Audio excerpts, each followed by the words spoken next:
Ditonton ya hingga selesai. Jangan lupa subscribe. Gratis. Anda bisa terus termotivasi dan sehat selamanya. Amin.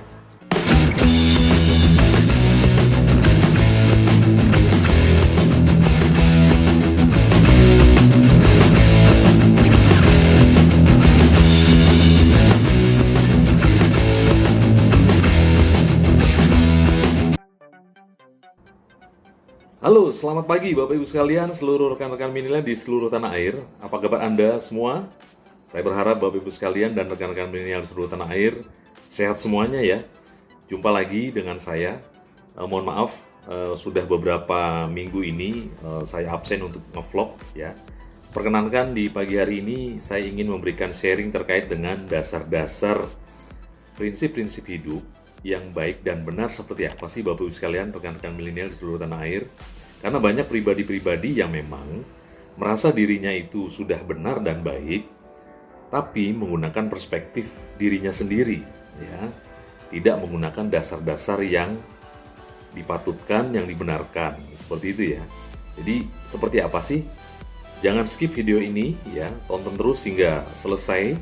Bagi Bapak Ibu sekalian, rekan-rekan milenial yang baru bergabung di channel saya ini, silahkan like, komen, kemudian subscribe channel ini sehingga channel ini bisa berkembang terus dan bisa memberikan selalu motivasi, sharing-sharing yang mencerahkan untuk bisa menjadi solusi hidup, solusi perjuangan kita dalam menjalani proses kehidupan hingga kita sukses dan berhasil. Demikian Bapak sekalian ya.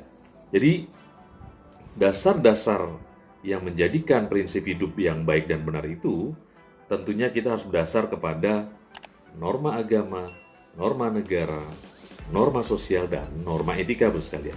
Ya, 4 dasar ini yang harus kita semua jadikan dasar untuk bisa bagaimana sih kita untuk bisa menempatkan diri menjadi pribadi yang baik dan benar seperti itu.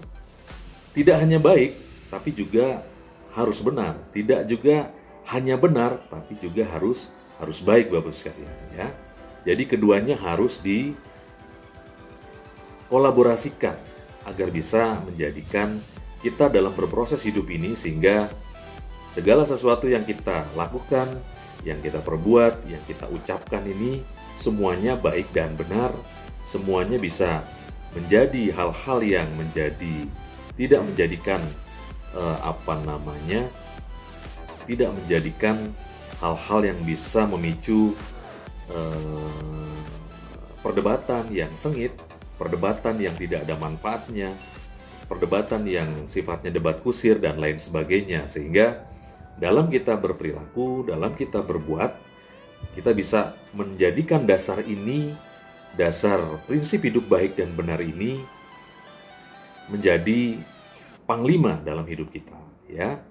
Seperti yang tadi saya katakan, 4 pilar yang menjadi dasar norma sehingga prinsip hidup baik dan benar itu memang betul-betul memang betul-betul baik dan benar, tidak menggunakan perspektif dirinya sendiri Bapak sekalian.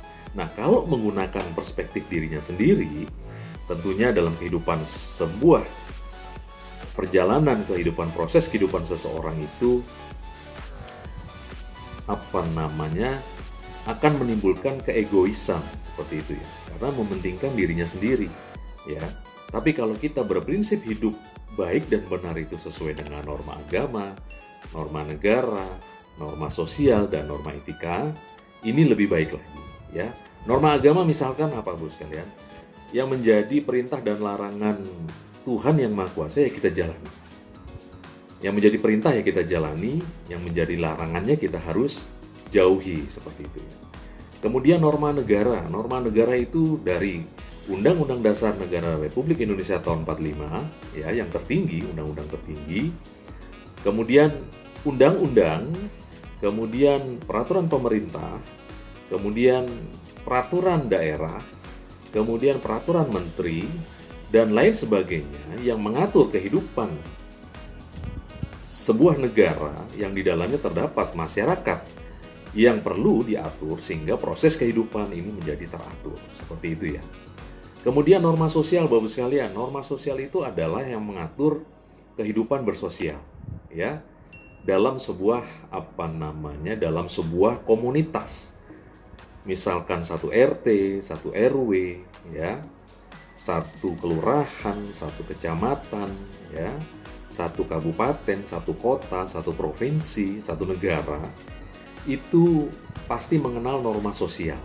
Masing-masing daerah memiliki norma sosial yang boleh dikatakan kearifan lokal seperti itu ya. Nah, jadi inilah kita jadikan dasar, ya. Kemudian norma etika ini sifatnya skup kecil, ya, mungkin di dalam keluarga, di dalam tali persaudaraan, mungkin satu kakek, ya, seperti itu ya. Ini yuk sama-sama kita bangun norma etika yang baik, ya. Bagaimana cara kita unggah-ungguh kepada orang lain, kepada yang lebih senior, kepada yang lebih junior, atau yang sama usianya dari kita, ya.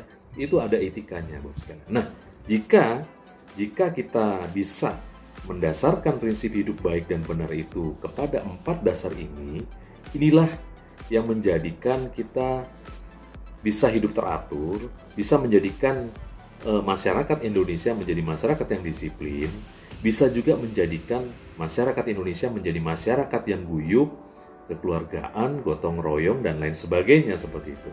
Tidak ada yang hanya memikirkan dirinya sendiri, ya. Tidak ada yang hanya memikirkan sebuah golongan tertentu, tapi lebih kepada memikirkan memikirkan hak hidup orang banyak seperti itu ya. Jadi tidak hanya mikir dirinya sendiri, tapi juga memikirkan untuk kemaslahatan umat seperti itu ya. Jadi itu. Jadi kalau kita bicara prinsip baik dan benar dalam hidup ini, tentunya harus selalu bergantung kepada norma agama, norma negara, norma sosial, dan norma etika. Demikian Bapak sekalian yang bisa saya sampaikan sharing di pagi hari ini. Semoga bermanfaat. Yuk sama-sama kita tetapi, kemudian kita pahami dan kita praktekkan dalam kehidupan kita sehari-hari, sehingga proses kehidupan kita bersosialisasi dengan tetangga, dengan keluarga, dengan siapapun akan terjadi keharmonisan pergaulan, sehingga persatuan, kemudian persaudaraan, kemudian kekeluargaan di negara kita menjadi erat. Dengan modal persatuan ini, semoga dalam waktu dekat bisa membentuk atau mewujudkan superpower Indonesia yang kita harapkan. Salam sehat, salam bahagia, salam tetap semangat, dan salam superpower Indonesia.